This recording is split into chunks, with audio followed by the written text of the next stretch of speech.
Money order പിടിച്ചേക്കുന്ന പോലെ പിടിച്ചേക്കണം. ഇത് നസ്യോണ് കേട്ടാ. എന്ത് മത്സ്യം? മത്സ്യോന്റെ നസ്യോണെന്ന്. ഇതിങ്ങനെ മൂക്കിലേക്ക് ഊതിക്കേറ്റും കേട്ടോ മുണ്ടൂരാനെ.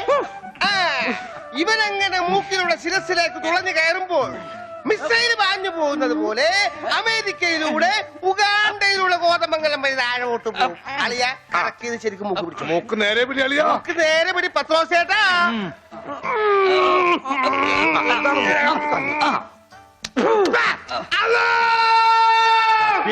പാങ്ക് കൊടുക്കുന്നത് പിന്നെ ശിരസി കയറിയ പള്ളി പണി അടിക്കാൻ പറ്റുവാണ്. അല്ലോ ഇരിക്കൂ, സമാധാനമായിരിക്കൂ. അതൊന്നും കേട്ട് പേടിക്കണ്ട, നസ്യം ചെയ്യുന്നതാണ്. സാധാരണ ഈ ഷോക്ക് ട്രീറ്റ്മെന്റ് കൊടുക്കുന്നതിന് പകരം ആയുർവേദത്തിലുള്ള ഒരു പ്രയോഗമാണ് നസ്യം. സ്മൃതിഭ്രംശം വന്നവർക്ക് അത് കൊടുത്താൽ കഴിഞ്ഞതൊക്കെ ഓർമ്മ വരുമെന്നാണ് ആചാര്യന്മാർ പറയുന്നത്. ഓർമ്മ വന്നു, ഓർമ്മ വന്നു. എനിക്ക് എല്ലാം ഓർമ്മ വന്നു. കഴിഞ്ഞ ജന്മത്തിൽ നടന്ന എല്ലാ സംഭവങ്ങളും എനിക്ക് ഒറ്റയടിക്ക് ഓർമ്മ വന്നു. ആ നസ്യം എന്റെ നോസിലേക്കാണ് ഊതി കയറ്റിയത്. ഇപ്പൊ ഞാൻ നസ്രാണി അല്ലച്ചോ, നോസ്രാണിയാണ്. എന്റെ കർത്താവേ.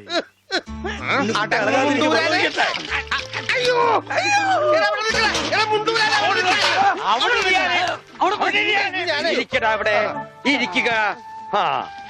101 കുടം വെള്ളം കോരി തലയിലോട്ട് ഈ കിണറ്റിലെ മുഴുവൻ വെള്ളം എന്റെ തലയിൽ ഒഴിക്കാൻ പോവാണ്. മിണ്ടരുത്. എന്നാ പിന്നെ ഞാൻ ഈ കിണറ്റിലിറങ്ങി കിടന്നാ പോരെ? ഈ കിണറിന്റെ ആഴം എത്രയാണെന്ന് അറിയാമോ നിനക്ക്? ഇല്ല, അച്ഛൻ പോയി നോക്കിട്ട് വാ. നോക്കിട്ട് വന്നാ കുളിക്കുമോ? കുളിക്കാം. നോക്കാം. ഏകദേശം നല്ല ആഴമുണ്ട്.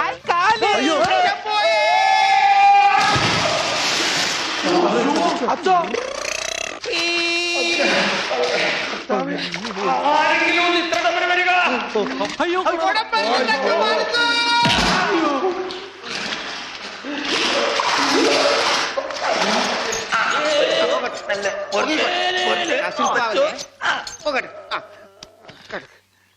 അനക്കല്ലേ ഈ മൺകിരിയുടെ തലേന്നൊന്ന് ഊരിക്കോട്ടെ. കുടത്തിന്റെ ബാക്കി അച്ഛൻ വിഴുങ്ങിയ. അച്ഛന്റെ വയറ്റിൽ ഇത്രക്ക് മത്സ്യസമ്പത്താ.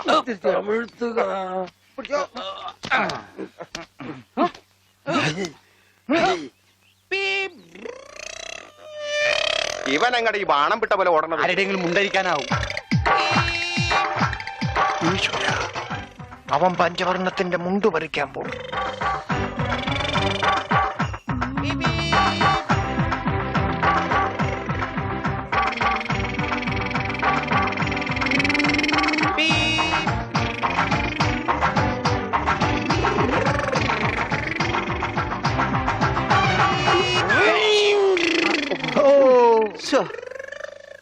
ഞാൻ വെറുതെ കൊതിപ്പിച്ച്. അല്ലേലും ഇവനൊന്നും ആവശ്യത്തിന് ഉപകരിക്കില്ല.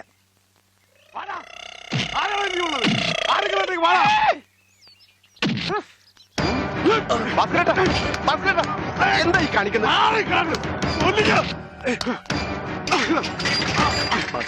നമുക്ക് അടി കോംപ്രമൈസ് ഇല്ല. അടിയിൽ ഒരു കോംപ്രമൈസ് ഇല്ല. ഈ വര കടന്നു വന്നവരാരും അമ്മയെ കണ്ട് വരച്ചിട്ടില്ലടാ. ഈ റൗഡി ഭാസ്കരൻ പുലിയാടാ, പുലി. ഭാസ്കരൻ മുണ്ട് മടക്കി കുത്തിയിട്ടുണ്ടെങ്കിൽ ഇവിടെ ചോരപ്പുഴ ഒഴുകൂടാ.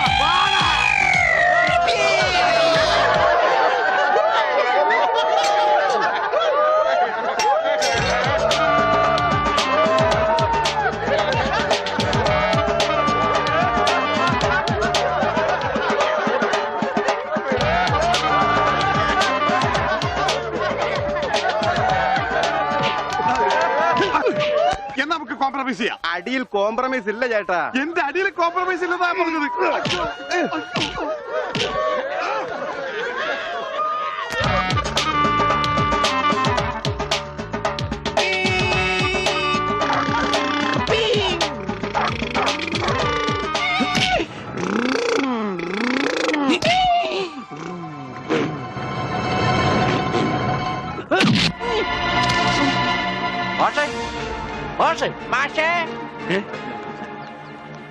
എന്താണ് അച്ഛാ ഇത് കണ്ട? എന്താ ഗോപി? ചെക്കനെ മര്യാദക്ക് വളർത്തിയില്ലണ്ടല്ലോ, നാട്ടുകാരെ തല്ലുകൊണ്ട് ചാവും. എന്താ ഉണ്ണി, എന്താ ഒരു പറയണേ? കുരുത്തക്കേടായിട്ട് ഒപ്പിച്ചു വന്നിട്ട് കൂസലില്ലാതെ നിൽക്കണമില്ലേ? നാട്ടുകാർക്ക് മുണ്ടെടുത്തോണ്ട് നടക്കാൻ പറ്റില്ല അച്ഛാ. ഇവിടെ മനുഷ്യർക്ക് നാണോ മാനായിട്ട് ജീവിക്കണം. ഇവനെ പിടിച്ചു വല്ല ചങ്ങലേനുണ്ടാവും. ഞാനിത് എങ്ങനെയാണോ സഹിക്കുക? ഈ വീടിന്റെ മുറ്റത്ത് വന്നിരുന്ന ഒരുത്തർ ഇത്ര കർക്കശമായിട്ട് സംസാരിച്ചിട്ടില്ല. അപ്പൊ സ്വന്തം മോനെ നാട്ടുകാർ കഴുതി പിടിച്ച് തള്ളുകയെന്ന് വെച്ചാൽ ഹായ് ആരെത്ര ഉണ്ട് അച്ഛാ? ഉണ്ണി അച്ഛനെ കരുതി തള്ളി ഉവ്വ. ഒന്നുമില്ല. അരുത്, പാവത്തിന് അടിക്കരുത്. പറയുന്നത് കേൾക്കൂ, അടിക്കരുത്.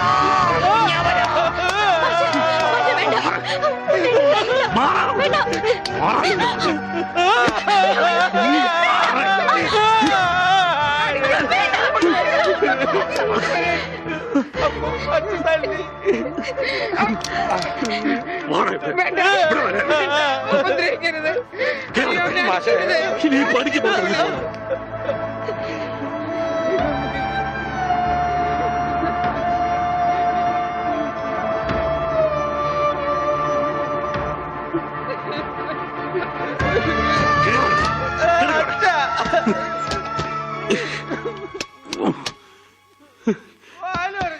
വേണ്ടായിരുന്നു, ഇവനെ കണ്ടു കിട്ടണ്ടായിരുന്നു.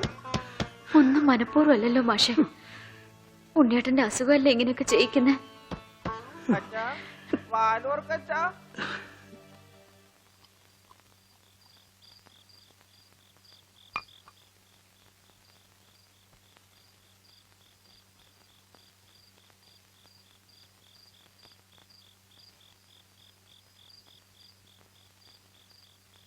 എന്തിനാ ഇങ്ങോട്ട് പോന്നേ? അവിടെ തന്നെ കിടക്കായിരുന്നില്ലേ തമ്പുരാട്ടിക്ക്? അങ്ങനെ ഒരു ആവശ്യം വന്നാ ചിലപ്പോ കിടക്കേണ്ടി വരും. അത്രയ്ക്ക് കടപ്പാടുണ്ട് ആ വീട്ടിനോട് എനിക്ക്. അതായത് നിനക്ക് അവിടെ പോവാണ്ടിരിക്കാൻ പറ്റില്ല. ദേ, അതെ, നീ എന്റെ പെണ്ണ, എന്റെ കൂടെ പുറക്കേണ്ടവള്. അപ്പൊ ഞാൻ പറയുന്ന അനുസരിക്കേണ്ടി വരും. അങ്ങനെ ഞാൻ ആർക്കും വാക്ക് കൊടുത്തിട്ടില്ല. അമ്മോ, നീ അകത്ത് പോ. തമാശ പറയല്ലേ?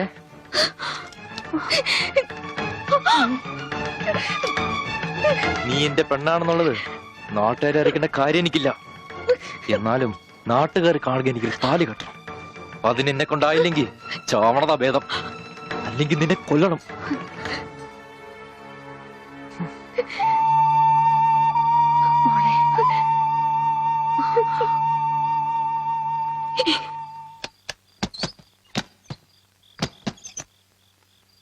ഉണ്ണി, ഉണ്ണി. അച്ഛാ, കൈ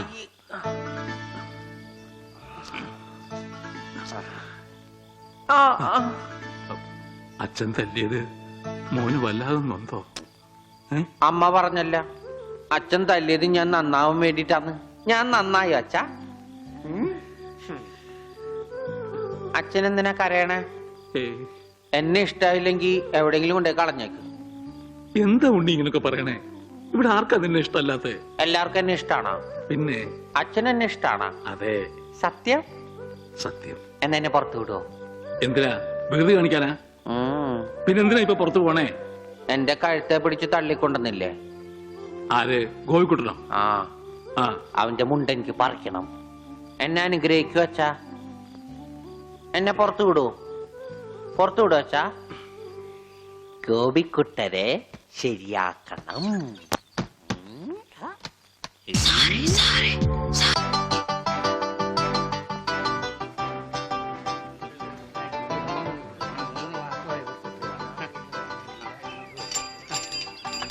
അയ്യോ, എന്താ ഇത്? ഒരു ക്യൂ പാലിച്ച എല്ലാവരും ഇങ്ങനെ കൂടി ഞാൻ എന്താ ചെയ്യുക? രാഘവ, എന്താ മുതലാളി? നിന്നോട് പലതവണ ഞാൻ പറഞ്ഞിട്ടുണ്ട് മുതലാളി എന്ന് വിളിക്കരുതെന്ന്. നീ എന്നെ സാറേ എന്ന് വിളിച്ചാ മതി. നീ പോയി സാറിന് ചായ മേടിച്ചുണ്ടാ ചെല്ല്. കൃഷ്ണൻകുട്ടി, 4 ദിവസവും ഞാൻ തുണി കൊടുത്തിട്ട് ഇതുവരെ തയ്ച്ചു കിട്ടിയിട്ടില്ല. ഞാൻ കൊടുത്തിട്ട് 7 ദിവസമായി. നിങ്ങൾ ഇങ്ങനെ എല്ലാരും കൂടി ബഹളം വെച്ചാൽ ഞാൻ എന്ത് ചെയ്യാനാ? തുണി ഇങ്ങനെ വെറുതെ കൂട്ടി തന്നാ മതിയാ? നല്ല ഉറപ്പ് വേണ്ടേ? അതിന് സമയം എടുക്കും. ഗ്യാരണ്ടി ഉള്ള സ്റ്റിച്ചിങ് ഇവിടെ. ഗ്യാരണ്ടിയോ? അതെ, 6 മാസത്തെ ഗ്യാരണ്ടി. 6 മാസം കഴിഞ്ഞാലോ? ഗ്യാരണ്ടി കഴിഞ്ഞു. കൃഷ്ണൻകുട്ടി, എനിക്കും അടിക്കണ 2 പാന്റ്. ഓ, ഭാസ്കരേട്ടനും കൂടി പാന്റ് എടുക്കുമ്പം നമ്മുടെ ഗ്രാമം പാൻസിന്റെ കാര്യത്തിൽ സമ്പൂർണ്ണ സാക്ഷരത നേടും. ഇതെന്താടാ പാന്റ് നീ വാടകയ്ക്കും കൊടുത്തു? അതെ, അടുത്തുള്ള ഗ്രാമത്തിൽ നിന്ന് ആരെങ്കിലും കല്യാണം മറ്റോ വിളിക്കാനായിട്ട് മുണ്ടെടുത്ത് വന്നാല് ഇവിടുന്ന് പാന്റ് എടുത്ത് അവർക്ക് അപമാന ഭീതി ഇല്ലാതെ നടക്കാം. മണിക്കൂറിന് 10-75 പൈസ. എന്താടാ 75 അത് അലവൻസ് ആണ്, വാഷിംഗ് അലവൻസ്. നീ കൊറേ നേടുന്നുണ്ടല്ലോ. ഇത് റോൾഡ് ഗോൾഡാ. അളവെടുക്കട്ടെ? നിക്ക് നിക്കല്ലേ ഒരു പാന്റ് അടിക്കാൻ എന്താടാ കൂലി? കൂലിയല്ല ഫീസ് 150 രൂപ ഉള്ളൂ. 150 രൂപ. ഞാൻ ഒരു 50 രൂപ വരും. അയ്യോ 50 രൂപയ്ക്ക് ട്രൗസർ അടിക്കാനേ പറ്റുള്ളൂ. ട്രൗസർ മതി. ആ എന്നാ അളവെടുക്കട്ടെ. ഇതെന്താ ഇത്? ട്രൗസർ ആകുമ്പോ വള്ളി വേണ്ടേ? പള്ളി വേണ്ട, പള്ളിക്കുള്ള തുണി തികയില്ല. ആണോ? അപ്പൊ ഇവിടെ നിന്ന് എടുക്കാം അല്ലേ? ഇച്ചിരി മേലെ, ഇറക്കം ഇത് മതി. ഇച്ചിരി കൊടുത്താ. അരയിഞ്ച്. അല്ല ആ ചെരുപ്പ് വരെ ഇരുന്നോട്ടെ. ചെരിപ്പ് വരെ അല്ലേ? അല്ല ചെരിപ്പ് വരാകുമ്പോ അത് പാന്റ് ആവൂലേ? പാന്റ് വേണ്ട, ട്രൗസർ. ചെരുപ്പ് വരാൻ നീളമുള്ള ട്രൗസർ എന്നാലും ഈ ഇറക്കം കൂടാൻ നേരത്ത് 2 മതി. പാന്റ് എന്താടാ? ഒന്നുമില്ല. അതെ ഇന്നീ അപ്പൊ കൃഷ്ണൻകുട്ടി എന്നാ ഞങ്ങൾക്ക് ട്രൗസർ മതി. അയ്യടാ ട്രൗസർ എടുക്കാൻ പറ്റിയ ഒരു പ്രായം. തനക്ക് തുണി ഇല്ലാതെ നടന്നാ മതി. പണ്ടാരും ചെയ്യും. ഞാൻ പച്ച തുണിയാ കൊടുത്തത്. ഞാൻ നീലയാ കൊടുത്തത്. ഞങ്ങളുടെ കാല് തിരിഞ്ഞു പോയി. തല തിരിഞ്ഞു പോയെന്ന് കേട്ടിട്ടുണ്ട്. കാല് തിരിഞ്ഞു പോയെന്ന് ആദ്യമായിട്ട് കേൾക്കുക. പല ഡോക്ടറെ കൊണ്ട് കാണിക്കണോ? ഡോക്ടറെ കാണേണ്ട നീ ഞങ്ങളുടെ കാലും മര്യാദക്ക് മാറ്റി വെച്ചതാ. എവിടെ മാറിപ്പോയെന്നാണ് ഈ പറയണത്? തന്റെ പാന്റിന്റെ കളർ എന്താ? നീല. ഇങ്ങനെ നീങ്ങിന്നേ. ഇത് നീലയായില്ലേ? തനിപ്പുറത്ത് വന്നേ. പുറത്ത് വാടോ. വെളിച്ചപ്പാടിന്റെ പാന്റിന്റെ കളർ എന്താ? പച്ച. പച്ചയല്ലേ 2 കാലും? എന്താ പറയണം? നടക്കുമ്പോ അങ്ങനെ അഡ്ജസ്റ്റ് ചെയ്താ പോരെ? ശരിയാ. പോ ചെല്ല്. മിസ്റ്റർ പ്രഭാകർ, നിന്റെ ആന ഒരു ദിവസത്തേക്ക് വേണ്ടി വരും എനിക്ക്. എന്റെ പുതിയ കടയുടെ ഉദ്ഘാടനത്തിനാ. ഈ ആന ഉദ്ഘാടനം ഒന്നും ചെയ്യില്ലേ? വല്ല മന്ത്രിമാരെ കൊണ്ട് ചെയ്യിച്ചാ പോലെ. അയ്യോ എനിക്ക് ആ കട കൊണ്ട് ജീവിക്കാനാ, അടച്ചുപൂട്ടാനല്ല. നീയൊക്കെ പാന്റ് അല്ല എന്ത് തന്നെ കൊടുത്താലും ഈ നാട് ഡെവലപ്പ് ആവില്ല. ഉണ്ണിയില്ലേ ഇവിടെ? ഇനി അടുത്ത മാസം 1-ാം തീയതി വരെ ഇതുകൊണ്ട് തൃപ്തിപ്പെടണം, അനുഗ്രഹിക്കണം. ആനയാണ്. ഇതൂടെ. എന്താടോ ഇത് ആനക്കുള്ളതാ? അല്ല ഇതൊരു ഉപകാരമാണ്. ഉപകാരമല്ലടോ, ഉപകാരം. രണ്ടും ഒന്ന് തന്നെ മാഷേ. സമ്മാനം ഉണ്ണിക്കൊള്ളതാ. അതെ മാഷേ, ഈ നാടിന്റെ മുഖച്ഛായ മാറ്റിയത് ഉണ്ണിയാ. നാട്ടിലൊരു വലിയ തയ്യക്കട ഉണ്ടായതും ഉണ്ണി കാരണമാ. അതുകൊണ്ട് ഈ സമ്മാനം ഉണ്ണിക്കൊള്ളതാ. ഉണ്ണിയേ അവിടെ നിൽക്കേ. അവനിപ്പോ ഇതിന്റെ ആവശ്യമൊന്നുമില്ല. ഇതുകൊണ്ട് തീർന്നില്ല മാഷേ. യഥാർത്ഥ ബിസിനസ് ഞാൻ പറയാൻ പോണുള്ളൂ. എന്താ നിന്റെ യഥാർത്ഥ ബിസിനസ്? അല്ല, അടുത്ത ഗ്രാമത്തിൽ ആർക്കും പാന്റ് ഇല്ല. വെറും കൺട്രി ഗ്രാമം. ഉണ്ണിയെ ഒരു തിങ്കളാഴ്ച അങ്ങോട്ട് ഇറക്കി വിട്ട ബുധനാഴ്ച എനിക്ക് കട തുടങ്ങാം. 50-50. അതാ കടയുടെ പേര്? ഏയ് നമ്മൾ തമ്മിലുള്ള ലാഭക്കരാറാണ് 50-50. ഉണ്ണിയെ ഒന്ന് ഇറക്കി വിടുമോ മാഷെ? അങ്ങോട്ട് തോന്നിക്ക്. ഉണ്ണിയ ഉണ്ണേ എന്താ മാഷെ ചന്തിക്ക്? ഇപ്പൊ ഇതിരിക്കട്ടെ, ബാക്കി 50 അടുത്ത ബുധനാഴ്ച. ഉണ്ണിയെ കാണാനെന്നും പറഞ്ഞു ഒരുത്തോടി പഠിക്കാതെ കയറിപ്പോയത് അടിച്ചു പോടാവളിയില്. അവന്റെ കൊണ്ടുപോടോ അങ്ങാണെങ്കിലും. എന്നാ കൃഷ്ണൻകുട്ടി കടയുടെ ഉദ്ഘാടനം? അത് പറയാൻ മറന്നുപോയി. നിന്റെ അമ്മൂമ്മയുടെ 16 അടി എന്തിന്? കവലക്കാണെങ്കിൽ ലിഫ്റ്റ് തരാം. എടോ ആനയുടെ ഡ്രൈവറെ പറഞ്ഞു അമ്മൂന് കൊടുക്കൂ. ഓ മോനെ ആ കത്തൊന്ന് മേടിച്ച് ഇങ്ങോട്ട് വാ. ഇത് വന്നിട്ട് തരാം കേട്ടാ. വാ ഇങ്ങോട്ട് വാനെ. കത്ത് മേടിക്കാനേ. ശബ്ദം ഉണ്ടാക്കല്ലേ. കത്ത് മേടിക്കാനേ. ഇങ്ങോട്ട് മേടിക്കാനേ കത്ത്. ഇങ്ങോട്ട് മേടിക്കും. ആ മേടിച്ചോ? മേടിക്കാനേ കത്ത്. അങ്ങനെ